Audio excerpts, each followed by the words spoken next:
Hello champions, welcome to SSC maths by Ravindran Rajput. और आज हम रेशियो एंड प्रोपोर्शन का एक बहुत ही प्यारा सा कॉन्सेप्ट यूज करके ये जो प्रॉफिट एंड लॉस का सवाल जो आपको दिख रहा है इसको हम सॉल्व करने वाले हैं, है ना। इस तरह का ट्राई आपको करते रहना चाहिए ताकि आपका जो नॉलेज है वो डाइवर्सिफाई हो और आप किसी भी क्वेश्चंस को बहुत अच्छे तरीके से अंडरस्टैंड कर सकें। चीज़ों को रटना ना पड़े कि अच्छा हाँ ये सवाल है तो इसको इस मेथड से करते हैं, इसकी नौबत ना आए, है ना। इसलिए अगर आप नया नया चीज़ों को अगर आप ट्राई करेंगे तो मैथ को आप इंजॉय कर पाएंगे। और एक बार अगर अपने मैथ को इंजॉय करना सीख गया फिर इससे बेहतरीन कोई सब्जेक्ट नहीं है। ठीक है, स्टार्ट करते हैं। देखिए क्वेश्चन क्या कह रहा है कि एक आदमी है वो क्या कर रहा है, आर्टिकल को 10% गेन पे बेच रहा है। ठीक है, 10% गेन पे बेच रहा है। अगर 10% का गेन हो रहा है तो आपका सीपी और एसपी का रेशियो क्या है, आप ये सोचिए। सीपी और एसपी का रेशियो कितना आ जाएगा? 10:11 हो जाएगा। ओके, आगे क्या बोल रहा है कि सीपी को 20% घटा दिया गया और एसपी को 1000 बढ़ा दिया गया। ओके, सीपी को 20% डिक्रीज कर दिया गया और एसपी को 1000 इंक्रीज कर दिया गया। ठीक है, जो भी है। तो उसको प्रॉफिट कितना हो रहा है? 40% का प्रॉफिट हो रहा है। 40% मतलब कितना होता है? 2/5। 2/5 मतलब उसका अगर सीपी 5 है तो 2 का प्रॉफिट, मतलब एसपी कितना हो गया? 7। मतलब जो नया रेशियो बना वो कितना बन रहा है? 5:7 ये बना। ठीक है, तो अभी जो दिख रहा है, जो 2 सीपी दिख रहा है आपको 10 और 5, ये तो इसका हाफ दिख रहा है 50%। बट रिलेशन क्या, इन दोनों में रिलेशन क्या देखिए, 20% कम है। मतलब अगर ये 100% है, अगर ये 100% है तो नीचे वाला सीपी कितना है? 80% है। अगर मैं इन दोनों का रेशियो लूं तो दोनों का रेशियो क्या होना चाहिए? 5:4, है ना। कंडीशन दिया हुआ है, लेकिन यहां तो दिख रहा है क्या रेशियो? 2:1 दिख रहा है रेशियो। एक्चुअल में रेशियो कितना होना चाहिए? 5/4। तो अगर किसी भी 2 रेशियो को अगर आपको किसी और रेशियो में अगर आपको कन्वर्ट करना हो, जैसे इस रेशियो को अगर इस रेशियो में कन्वर्ट करना हो, क्या स्टेप्स हो? उसका स्टेप्स क्या होता है अभी सोचिए। पहला स्टेप क्या होता है कि उन दोनों को इक्वल कर दो, दोनों क्वांटिटी को इक्वल कर दो। फर्स्ट स्टेप क्या होता है? दोनों क्वांटिटी को इक्वल कर दीजिए। ठीक है, दोनों को इक्वल कीजिए। तो ये 10 है, ये 5 है, दोनों को इक्वल करना क्या करेंगे? इसको 2 से मल्टीप्लाई कर देंगे। अब ये भी 10 ये भी 10, दोनों बराबर हो गए।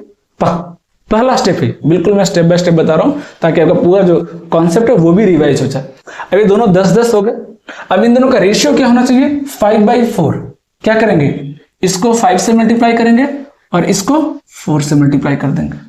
हो गया, इन दोनों का रेशियो 5/4 मेंटेन हो गया। ऑटोमेटिक एसपी का नया रेशियो आ जाएगा। ओके,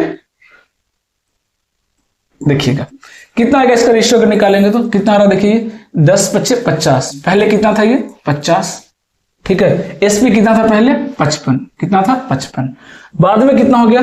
4×2 = 8, 8×5 = 40। सीपी कितना हो गया? 40।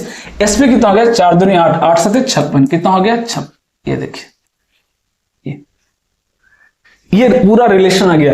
Initial CP, initial SP, final CP, final SP. Condition क्या दिया? ध्यान से देखिए, एसपी में कितना का इंक्रीमेंट हो गया? ध्यान से देखिए, एसपी में कितना का इंक्रीमेंट हो गया? 1 यूनिट का इंक्रीमेंट हो गया।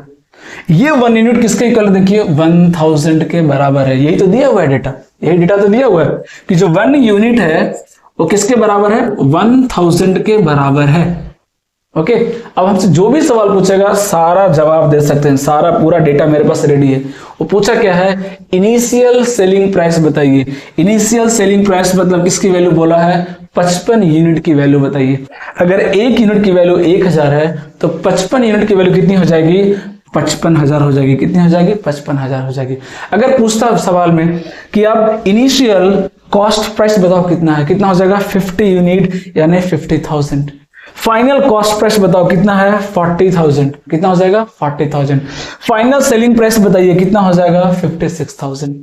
तो देख रहे पूरे क्वेश्चन का पोस्टमार्टम कर सकते हैं। कहीं पे कोई कैलकुलेशन क्या आपको लेंदी दिख रहा है? नहीं, ना कैलकुलेशन लेंदी है ना, और ना ही अप्रोच बहुत डिफिकल्ट है कि हम नहीं सोच पाएंगे।